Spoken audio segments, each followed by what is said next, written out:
حضرت عمار رضی اللہ تعالیٰ عنہ نے عمر رضی اللہ تعالیٰ عنہ سے کہا کہ میں تو زمین میں لوٹ پوٹ ہو گیا۔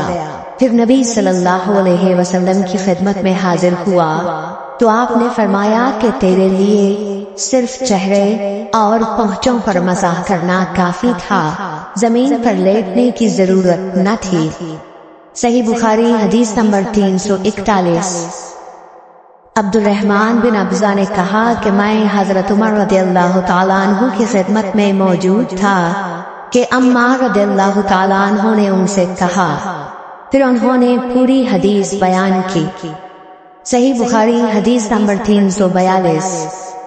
عبد الرحمن بن ابزہ نے اپنے والد سے حضرت عمار رضی اللہ تعالیٰ عنہ نے بیان کیا، پس نبی کریم صلی اللہ علیہ وسلم نے اپنے ہاتھوں کو زمین پر مارا اور اس سے اپنے چہرے اور پونچھوں کا مسح کیا۔ صحیح بخاری حدیث نمبر 343۔ ابو رجا نے عمران کے حوالے سے کہا کہ ہم نبی کریم صلی اللہ علیہ وسلم کے ساتھ ایک سفر میں تھے کہ ہم رات بھر چلتے رہے، اور جب رات کا آخری حصہ آیا تو ہم نے پڑاؤ ڈالا، اور مسافر کے لیے اس وقت کے پڑاؤ سے زیادہ مرغوب اور کوئی چیز نہیں ہوتی۔ پھر ہم اس طرح غافل ہو کر سو گئے کہ ہمیں سورج کی گرمی کے سوا کوئی چیز بیدار نہ کر سکی۔ سب سے پہلے بیدار ہونے والا شخص فلاں تھا، پھر فلاں، پھر فلاں۔ ابو رجا نے سب کے نام لیے لیکن اوف کو یہ نام یاد نہیں رہے۔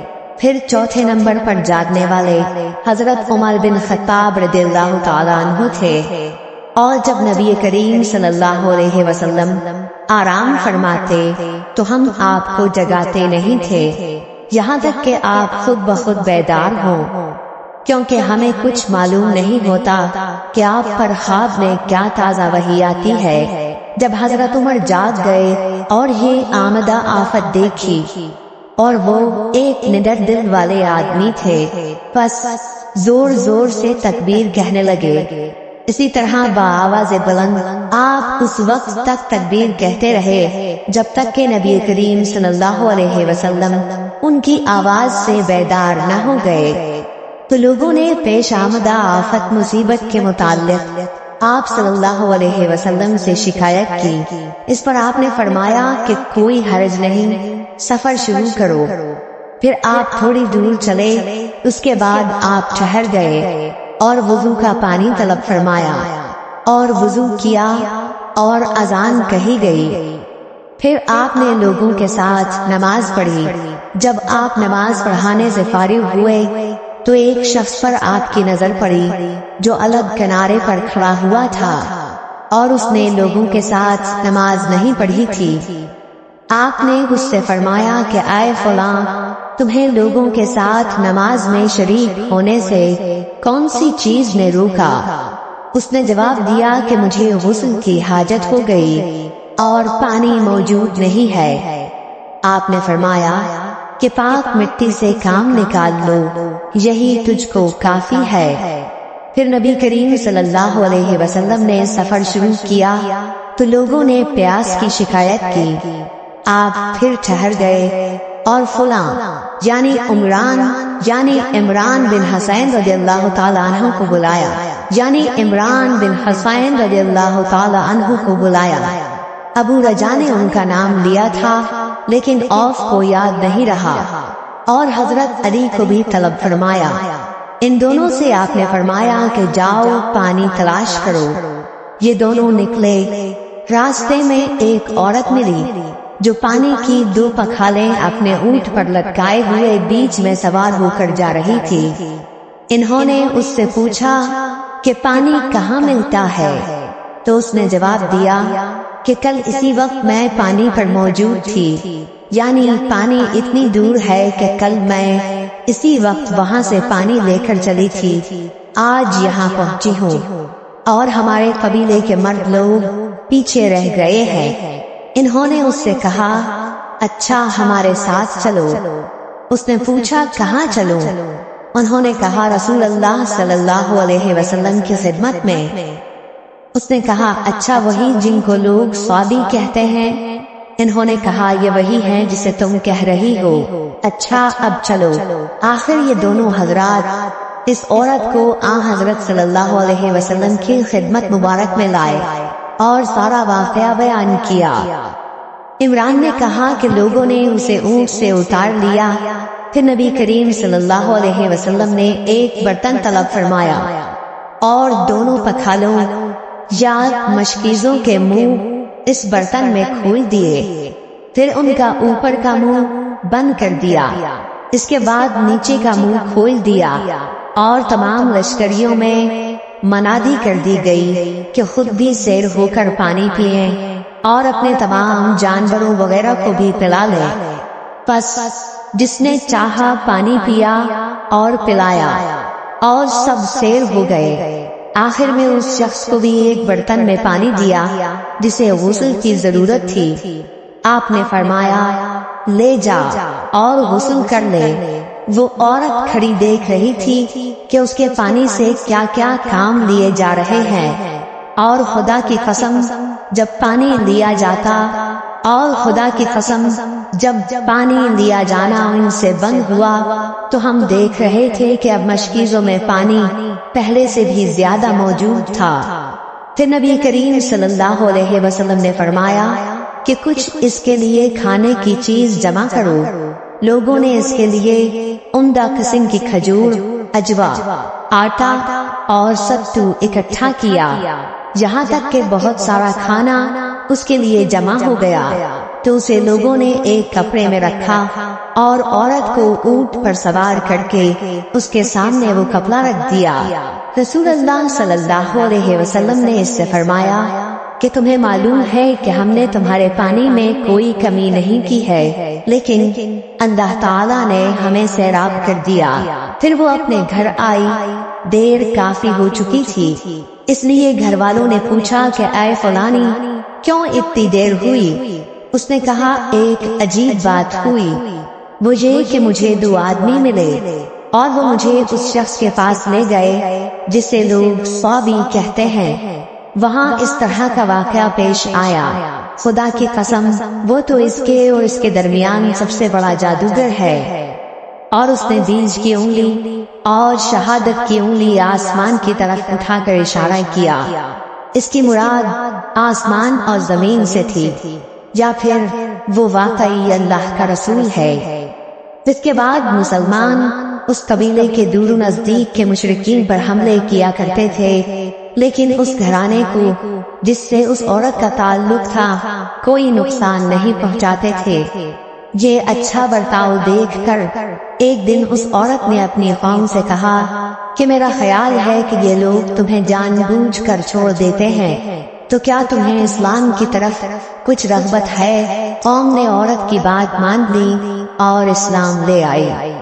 حضرت ابو عبداللہ امام بخاری رحمۃ اللہ علیہ نے فرمایا کہ سبا کے معنی ہے اپنا دین چھوڑ کر دوسرے کے دین میں چلا گیا، اور ابو العالیہ نے کہا ہے کہ صائبین اہل کتاب کا ایک فرقہ ہے جو زبور پڑھتے ہیں، اور سورہ یوسف میں جو عاصم کا لفظ ہے وہاں بھی اس کے معنی عمل کے ہیں۔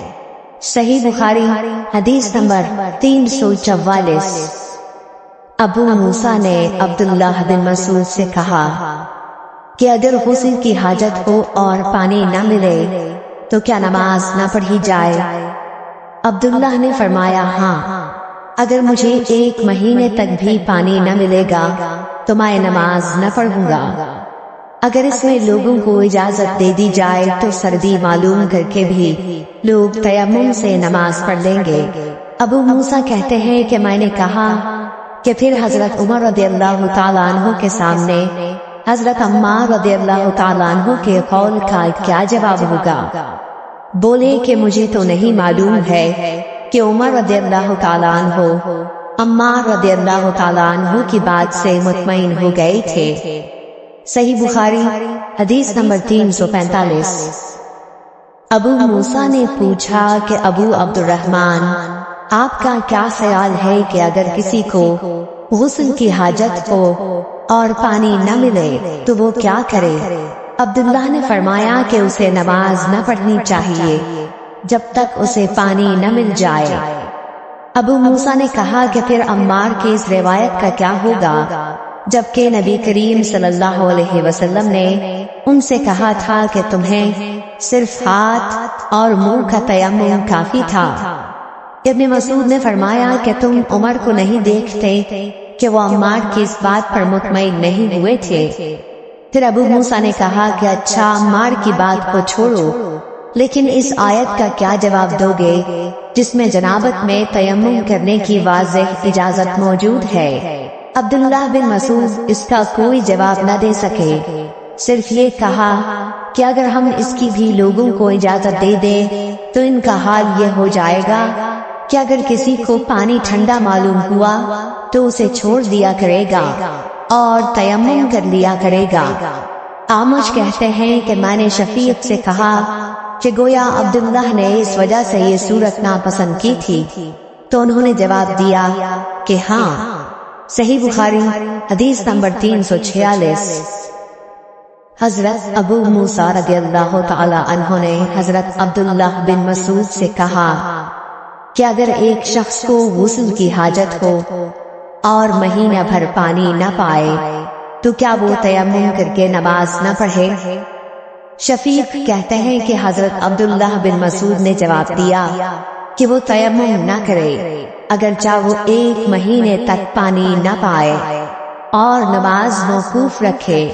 ابو موسیٰ نے اس پر کہا کہ پھر سورہ مائدہ کی اس آیت کا کیا مطلب ہوگا؟ اگر تم پانی نہ پاؤ تو پاک مٹی پر تیمم کر لو۔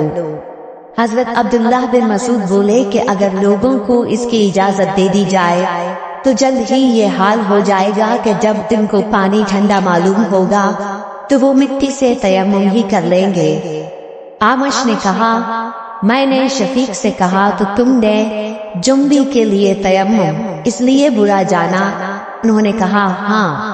پھر حضرت ابو موسیٰ اشعری رضی اللہ تعالیٰ عنہ نے فرمایا کہ کیا آپ کو حضرت عمار کا حضرت عمر بن خطاب رضی اللہ تعالیٰ عنہ کے سامنے یہ قول معلوم نہیں کہ مجھے رسول اللہ صلی اللہ علیہ وسلم نے کسی کام کے لیے بھیجا تھا، سفر میں مجھے غسل کی ضرورت ہو گئی لیکن پانی نہیں ملا، اس لیے میں مٹی میں جانور کی طرح لوٹ پوٹ لیا۔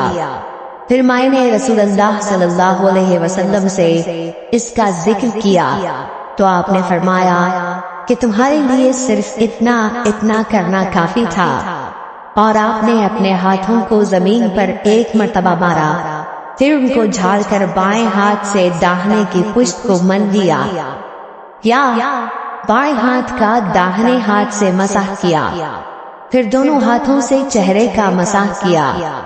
عبداللہ نے اس کا جواب دیا کہ آپ عمر کو نہیں دیکھتے کہ انہوں نے عمار کی بات پر قناعت نہیں کی تھی؟ اور یالی بن عبید نے آمش کے واسطے سے شفیق سے روایت میں زیادتی کی ہے کہ انہوں نے کہا کہ میں عبداللہ اور ابو موسیٰ کی خدمت میں تھا، اور ابو موسیٰ نے فرمایا تھا کہ آپ نے عمر سے عمار کا یہ قول نہیں سنا کہ رسول اللہ صلی اللہ علیہ وسلم نے مجھے اور آپ کو بھیجا، بس مجھے غسل کی حاجت ہو گئی اور میں مٹی میں لوٹ پوٹ لیا۔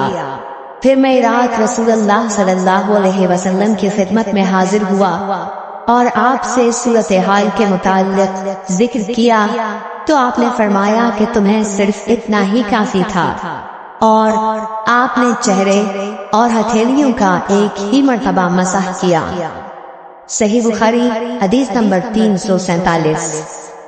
عمران بن حسین خزائی سے روایت ہے کہ رسول اللہ صلی اللہ علیہ وسلم نے ایک آدمی کو دیکھا کہ الگ کھڑا ہوا ہے اور لوگوں کے ساتھ نماز میں شریک نہیں ہو رہا ہے۔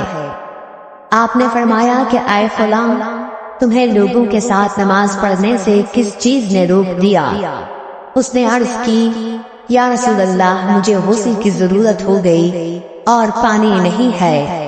آپ نے فرمایا پھر تم کو پاک مٹی سے تیمم کرنا ضروری تھا، بس وہ تمہارے لیے کافی ہوتا۔ صحیح بخاری حدیث نمبر 348۔